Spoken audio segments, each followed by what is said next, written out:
Psalm 50:15, King James Version. And call upon me in the day of trouble. I will deliver thee, and thou shalt glorify me. There are many times we have been told in the Bible to seek God, and He will always be there for us. There is a popular story of David in the Bible that I like. One day, the Philistines went to the house of David and carried all his belongings and some members of his family. David could have gone to the generals and found a way to get them back. David could have gone after them and fought them. He had mighty men of valor. David had the resources at his disposal to go after the Philistines and fight them. But David remembered what God said, that he must call on Him for anything. David had to go seek the face of God. God told him to go.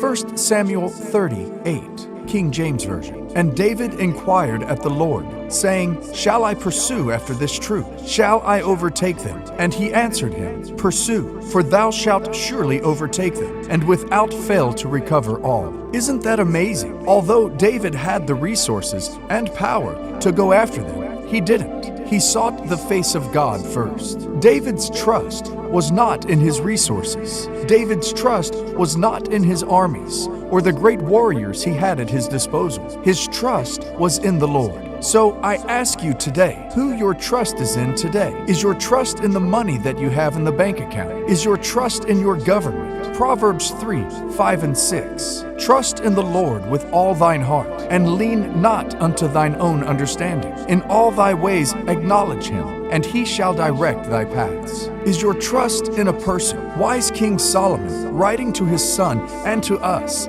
left us words of wisdom that will take you through this life and all the way through to eternity. I am here today to tell you can't put your trust in these things. I want to remind you that you need to seek God first. Your life will be better if you learn to seek God first.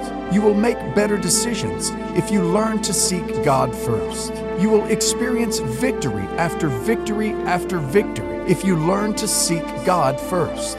God never leads you astray. Seek Him, my friend. The whole lesson of the Scripture instructs us to seek God first. You and I need to seek God first.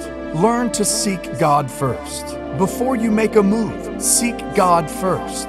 Do you know why it is important to seek God first? Because it shows you believe in Him. It shows your faith in your life is built around Him. And faith is so important to God. You need to believe in God if you want to see His wonders. When you call on Him and you believe in Him, you will see wonders. Hebrews 11:6. But without faith, it is impossible to please Him. For he that cometh to God must believe that He is, and that He is a rewarder of them that diligently seek Him. Are you not tired of carrying this burden alone? Are you not tired of trying to start a business and you keep failing? Are you not tired of going into the wrong career? Are you not tired of choosing the wrong person for marriage? Are you not tired of all these? To let you know how close God is to you, to let you know how fast He will answer you. Isaiah 65:24 says, And it shall come to pass that before they call, I will answer, and while they are yet speaking,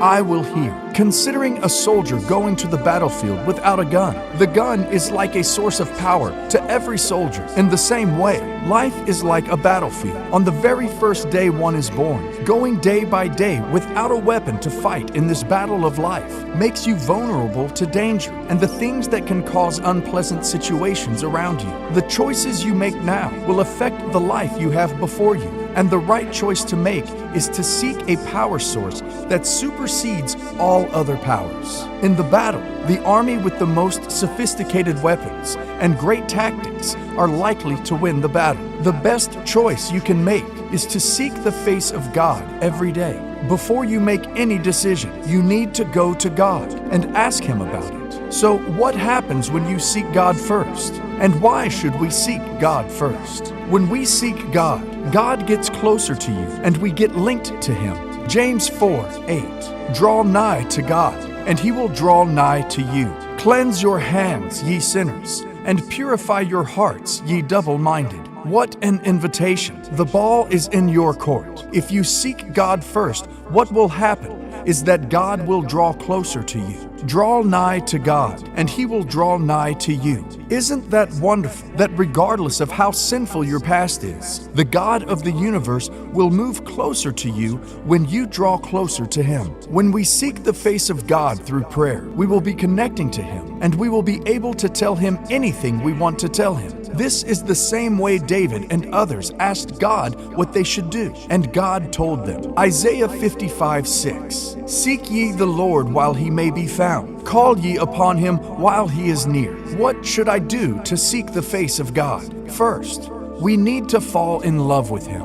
Proverbs 8:17. I love those who love me, and those who seek me find me. Love will always move the heart of the lover and the beloved towards each other. The same is true for our relationship with God. The first thing that we must do to draw near to Him is to accept God's love for us, and the second is to fall in love with Him. If we fail to accept the love that God has poured out on us by sending His Son to die for us, so that those of us who were His enemy can be brought near to Him, we will never be able to seek His presence. But we must also love God in return, and the cycle of love between us and God will never be broken. We must reflect on the love of God that was demonstrated to us. Greater love has no man than this, that He would lay down His life for a friend. God's love toward us goes higher than the mountains, deeper than the oceans, and wider than the heavens above.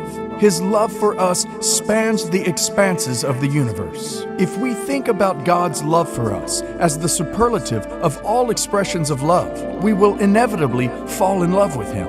This is the genesis of seeking God's presence. The second thing we can do is actively seek Him with all our heart. Deuteronomy 4:29. But if from there you seek the Lord your God, you will find Him if you seek Him with all your heart and with all your soul. We must never love or worship God half-heartedly. In the same way, God doesn't reward the double-minded man. He will not be found by the half-hearted lover or worship. In our pursuit of God, we must not allow anything to divide our focus or to steal our gaze from His grace. God needs to be first, and not a last resort, not third or fourth. We must put our all into the chase, and then we will find Him. Remember, we are not just going after God's omnipresence, but we are seeking to engage God in the manifestation of His expressed attention. What an awesome promise from God, that when we seek Him with all our heart and remain undivided in our emotions, we will find His influence for our good and experience the sweetness of His face. I exhort you, as David exhorted Solomon, to wholeheartedly chase after the face of God. 1 Chronicles 28:9 states, And you, my son Solomon, acknowledge the God of your father, and serve Him with wholehearted devotion and with a willing mind. For the Lord searches every heart and understands every desire and every thought. If you seek Him, He will be found by you. If you forsake Him, He will reject you forever. Seek Him continually. 1 Chronicles 16:11. Seek the Lord and His strength. Seek His face continually.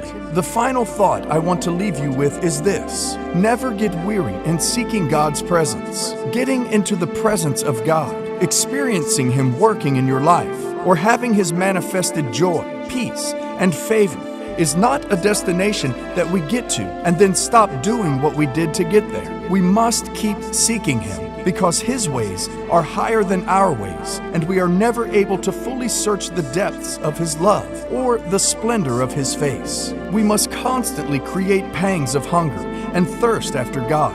This guarantees more of God being poured out in us. This will not happen automatically. We must be intentional about entertaining the inner longings to get more of who God is and to see His face ever the more.